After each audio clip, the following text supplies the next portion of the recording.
پاکستان کے تازہ ترین اقتصادی سروے میں حکومت کے جاری کردہ اعداد و شمار کے مطابق سال 2020 کے دوران کرونا وائرس کی بندشوں کے باوجود 2,24,000 افراد کو بیرون ملک روزگار کے لیے بھجوایا گیا، جسے حکومت اپنی ایک بڑی کامیابی قرار دے رہی ہے، کیونکہ حکومت کا دعویٰ ہے کہ یہ تعداد بھارت اور بنگلہ دیش کی جانب سے بیرون ملک بھیجی جانے والی لیبر سے زیادہ تھی۔ اس بارے میں ہم ان ملکوں کے حکام سے معلومات لینے کی کوشش کر رہے ہیں۔ وبا سے ایک سال پہلے یعنی 2019 میں 6.25 لاکھ کے قریب پاکستانی ملازمت کے لیے بیرون ملک بھیجے گئے تھے۔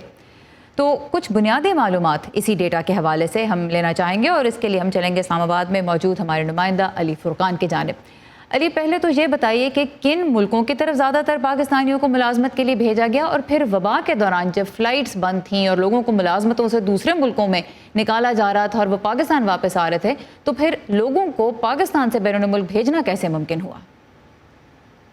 جی، پاکستان کی جو افرادی قوت ہے وہ زیادہ تر خلیجی ممالک میں ہے، اور یہ جو گزشتہ سال میں کرونا وبا کے دوران جو 2,24,000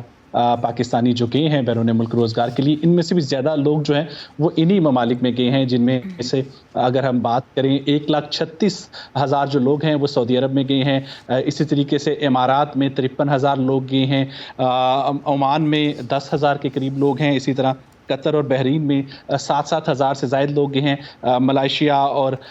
دیگر ملک جو ہیں وہ اس کے بعد جو ہے وہ آتے ہیں، کویت وغیرہ۔ تو یہ مجموعی تعداد جو ہے وہ 2,24,000 کے قریب ہے جو کہ اس سال میں گئی ہے، اور یہ چونکہ ایک اگرچہ یہ گزشتہ سالوں سے کم نمبر ہے، لیکن کرونا وبا کے دوران ان لوگوں کا جانا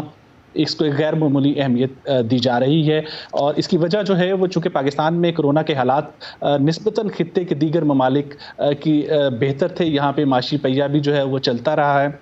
اور حکومت نے بھی اس جانب خاص توجہ دی، اور حکومتی رہنماؤں کا یہ دعویٰ بھی ہے کہ وزیر اعظم جب ان ممالک جو کہ دوست ملک ہیں خلیجی، ان کے ساتھ جب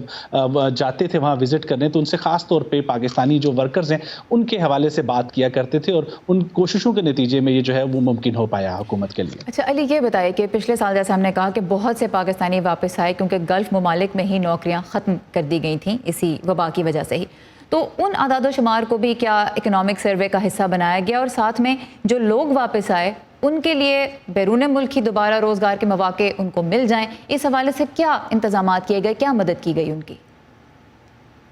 جی بالکل، کرونا وبا کے بالکل آغاز کے ساتھ ہی جو ہے وہ ایک بڑا مسئلہ جو ہے وہ درپیش تھا۔ بہت سارے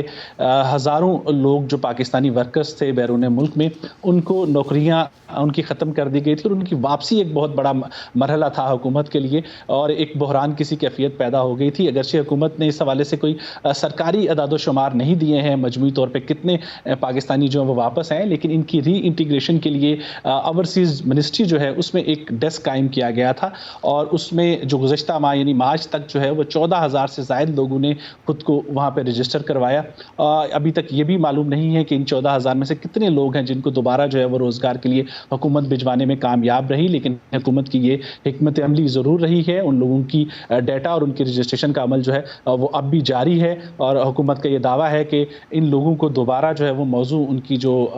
سکلز ہیں اس کے مطابق ان کو موضوع روزگار کے مواقع جو ہے وہ دوبارہ مہیا کرنے کی کوشش جو ہے وہ کی جائے گی، اور اس سلسلے میں حکومت مختلف جو روایتی ملک ہیں ان کے ساتھ ساتھ جو نئے ملک ہیں کچھ، جس میں جاپان ہے، چین ہے، جرمنی ہے، ساؤتھ کوریا ہے، ان کے ساتھ بھی انہوں نے حالیہ دنوں میں کچھ معاہدے کیے ہیں۔ ٹھیک ہے، علی فرقان ہمارے ساتھ اسلام آباد سے، بہت شکریہ علی ان تفصیلات کے لیے۔